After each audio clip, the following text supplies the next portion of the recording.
Bonjour, chers apprenants. Je suis Thio Kalurgo, professeur de physique-chimie.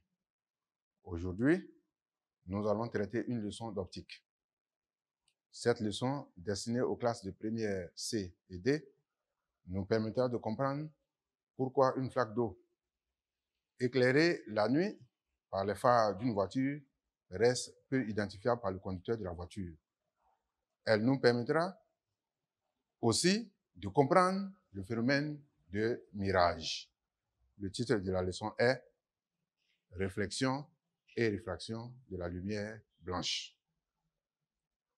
Pour dérouler cette leçon, nous allons nous servir de la situation d'apprentissage suivante. Zana, élève en classe de première D2 du lycée municipal d'Atekoubé, veut apprendre la natation. Au bord de la piscine, il a l'impression que le bassin n'est pas profond. Ce phénomène l'intrigue. De retour en classe, il en parle à ses amis et ensemble, avec l'aide de leur professeur de physique-chimie, ils cherchent à comprendre les lois de la réflexion et de la réfraction de la lumière. Pour dérouler la leçon, voici le plan que nous avons adopté. En 1, réflexion de la lumière. En 2, réfraction de la lumière. Et en 3, nous allons expliquer la notion de réflexion totale. Commençons par la première partie, donc, la réflexion de la lumière. 1.1, définition. La réflexion de la lumière est un changement de la direction et du sens de propagation de la lumière lorsqu'elle rencontre une surface réfléchissante en restant dans le milieu de propagation initiale. Exemple de surface réfléchissante, l'eau est une surface réfléchissante. Un miroir plan est aussi une surface réfléchissante. 1.2, les lois de la réflexion. 1, 2, 1, étude expérimentale. Nous allons décrire l'expérience. Un rayon lumineux incident SI est envoyé sur un miroir plan noté M. On obtient un rayon réfléchi IR. À l'aide de la marche de ce rayon lumineux, l'on mesure les angles de réflexion qu'on va noter R pour différentes valeurs d'incidence I choisies. Voici le schéma qui illustre notre expérience. Un rayon SI, c'est le rayon incident, il arrive sur le miroir plan. Et il fait un angle I, qu'on va appeler angle d'incidence, avec la normale. La normale ici, c'est la perpendiculaire au plan du miroir. Et nous avons un rayon réfléchi IR, et ce rayon-là fait un angle R avec la normale. Donc, nous allons faire varier la position de la source pour que l'angle I change et mesurer l'angle R. Les résultats sont dans le tableau. Donc, en 1, 2, 2, résultats. Pour I égale à 0, on lit R égale 0. Et ainsi, pour I égale 10, on lit R égale 10 et ainsi de suite. On a jusqu'à 50. Pour I égale 50, on lit R égale à 50. Quel constat on fait? En regardant ces résultats, on constate que mesure de I est égale à mesure de R. Deuxième constat, le rayon incident SI et le rayon réfléchi IR sont contenus dans le même plan. 1, 2, 3, conclusion. Cette expérience nous permet d'énoncer les lois de la réflexion. La première loi, qu'on appelle loi de Descartes, le rayon incident et le rayon réfléchi appartiennent à un même plan appelé plan d'incidence. Deuxième loi de Descartes, appelée aussi loi des angles, l'angle d'incidence et l'angle de réflexion ont la même mesure. Ceci étant, passons à la deuxième partie de notre leçon, c'est-à-dire la réfraction de la lumière. 2.1, définition. La réfraction de la lumière est un changement de la direction de propagation de la lumière lorsqu'elle traverse la surface de séparation de deux milieux homogènes et transparents, mais distincts. Exemple, la surface libre d'un liquide. La surface de séparation ici, c'est air liquide. La surface libre d'un verre. Et la surface de séparation ici, c'est air verre. 2, loi de la réfraction. 2.2.1, étude expérimentale. Nous allons décrire la démarche. Un rayon lumineux SI, provenant d'une source ponctuelle S, est envoyé sur du verre. Ce rayon traverse l'air d'indice N1 égale 1 avant de pénétrer dans le verre d'indice N2 égale à 1,5. À l'aide de la marche de ce rayon, l'on mesure les angles de réfraction I2 pour différentes valeurs d'angle d'incidence I1 choisi. Voici le dispositif. La source S, nous allons commencer en mettant la source au niveau de la verticale et nous allons la déplacer progressivement pour faire augmenter la valeur de l'angle I1. Et nous allons observer le rayon IT qu'on appelle le rayon réfracté et nous allons mesurer l'angle que fait IT avec la verticale. Donc, voici la démarche que nous allons. Et les résultats obtenus en procédant ainsi figurent dans le tableau suivant. Deux résultats. Nous commençons avec I1 égale à 10 degrés. On mesure I2 égale à 6,6 degrés. Et nous allons déplacer la source de 10 degrés en 10 degrés jusqu'à 50. Et pour 50 degrés comme mesure de I1, on lit mesure de I2 égale à 30,7 degrés. Et nous allons profiter pour utiliser ces résultats-là. Et pour chaque couple de valeurs, nous allons faire le rapport sinus de I1 sur sinus de I2. Et on obtient pour le premier couple 1,5, deuxième 1,5, on obtient 1,5, 1,5 dans tous les cas. Faisons une analyse de ces résultats. On constate que le rayon incident SI et le rayon réfracté IR sont contenus dans le même plan.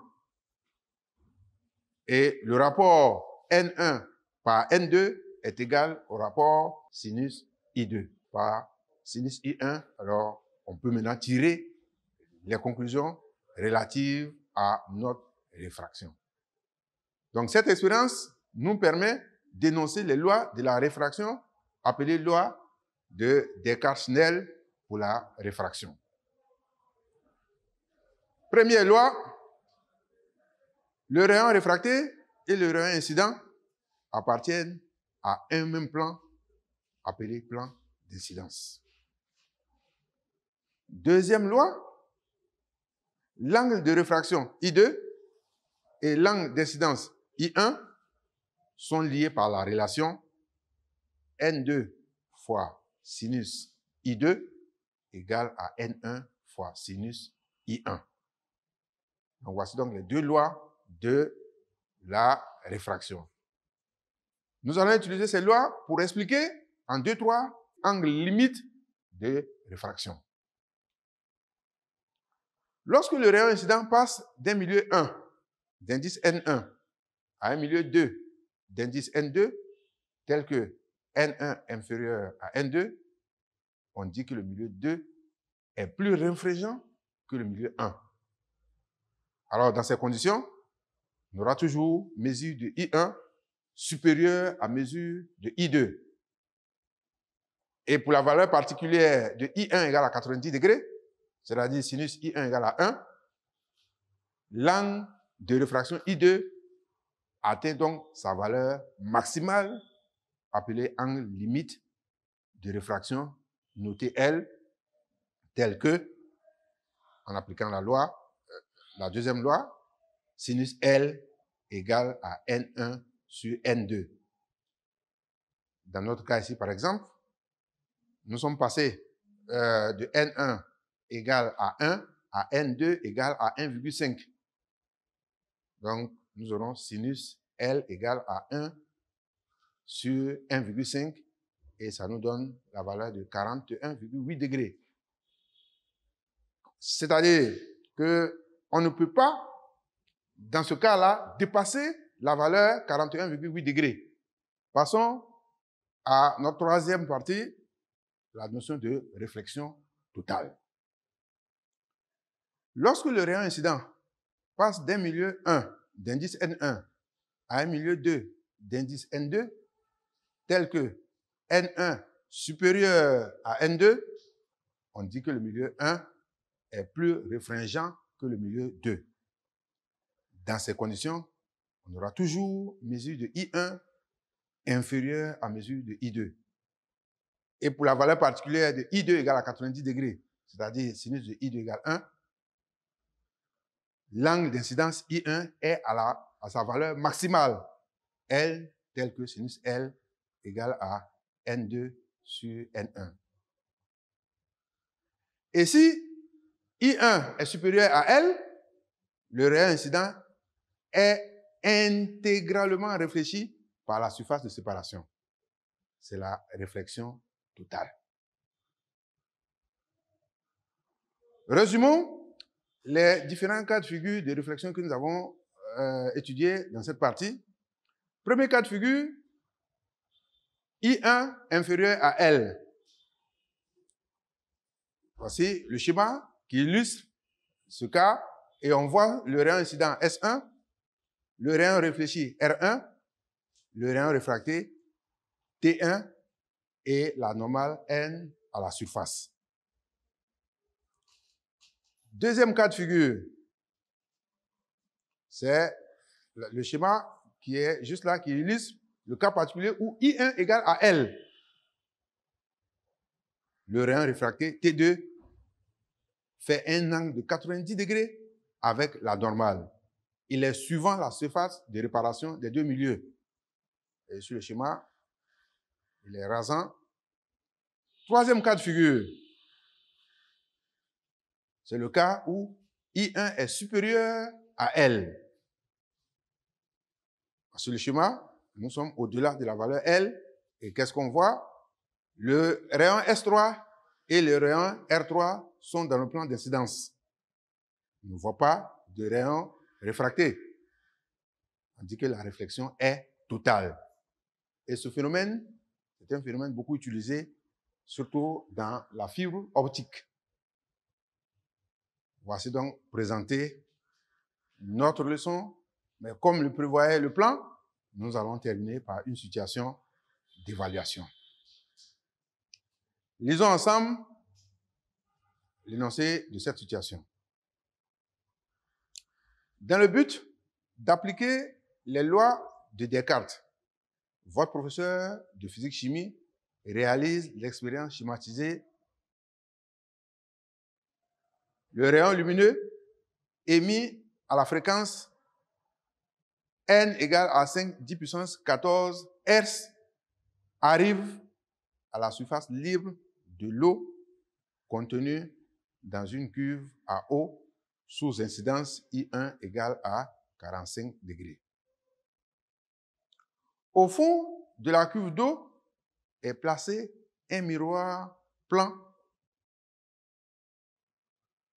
La célérité de la lumière dans le vide est C égale à 3, 10 puissance 8 mètres par seconde. Et l'indice de réfraction de l'eau est N égale à 1,33. Le professeur vous demande de déterminer la valeur de l'angle alpha avec laquelle le rayon sortira de l'eau. Les tâches en 1. Trace qualitativement la marche du rayon jusqu'à ce qu'il ressorte de l'eau. Détermine en 2.1 la longueur d'onde lambda de l'onde lumineuse. 2, la célérité de la lumière dans l'eau. 3, détermine en 3.1 l'angle réfracté I2. 3.2, l'angle réfléchi I4 sur le miroir plan. Et en 4, déduisant l'angle avec lequel le rayon sortira de l'eau. Voici donc l'énoncé et quelques minutes de réflexion.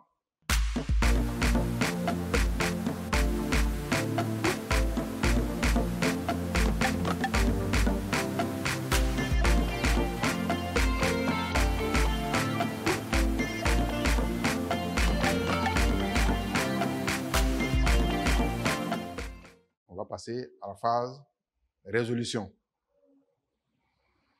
La première consigne nous demande de construire qualitativement la marche du rayon jusqu'à sa sortie de l'eau. Et donc, on rappelle que lorsqu'il passe de l'air à l'eau, il y a une réfraction. L'angle I2, il faut tenir compte, sera plus petit, puisque l'indice de l'air est plus petit que l'indice de l'eau. Lorsque ce rayon réfracté va arriver au miroir, il sera réfléchi. Et après réflexion, il va se retrouver à la surface de séparation entre l'eau et l'air.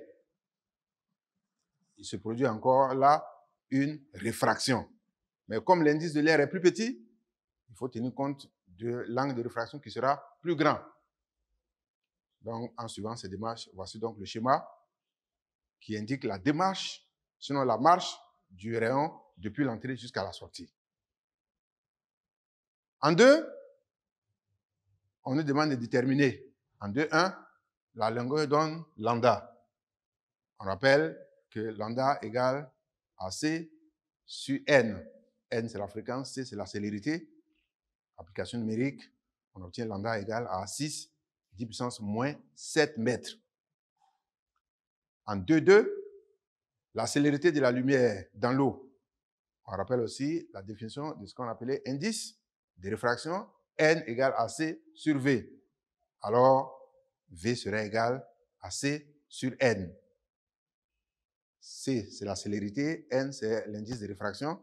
Alors, le calcul nous donne 2,26, 10 puissance 8 mètres par seconde. En 3, on nous demande de déterminer, en 3.1, l'angle de réfraction I2.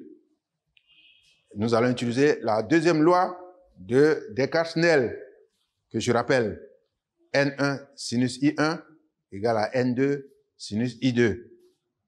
Et on tire, à partir de cette loi, donc, que sinus I2 égale à N1 sur N2 multiplié par sinus I1.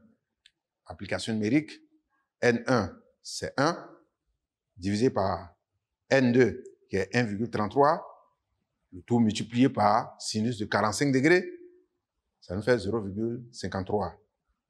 L'angle dont le sinus est 0,53 est 32,11. Donc, I2 serait égal à 32,11 degrés. 3.2, on demande de déterminer l'angle de réflexion sur le miroir. D'après la deuxième loi de la réflexion, I3 serait égal à I4. Or, I3 est égal à I2. Sur le schéma, quand on regarde bien, on va voir que I3 égale à I2. Donc, I3 égale à I4. Et c'est égal donc à 32,11 degrés. À la sortie de l'eau, on a encore, à partir du schéma, on constate que I4 égale à I5 égale à I2. Et comme il se produit à la sortie une réfraction, on va utiliser encore la deuxième loi et elle va nous permettre d'écrire que sinus I6 égale à N2 sur N1 multiplié par sinus I2. C'est-à-dire 1,33 multiplié par sinus de 32,11 degrés. On obtient I6 égale à 0,707. Ça veut dire que I6 est égal à 45 degrés. Donc la réponse à notre question, le rayon lumineux ressort donc de l'eau avec un angle de 45 degrés, c'est-à-dire le même angle avec lequel il est entré. Voici donc la résolution de notre situation d'évaluation et cette situation met fin à notre cours. Merci donc pour votre attention. Prenez soin de vous et à la prochaine. Je vous remercie.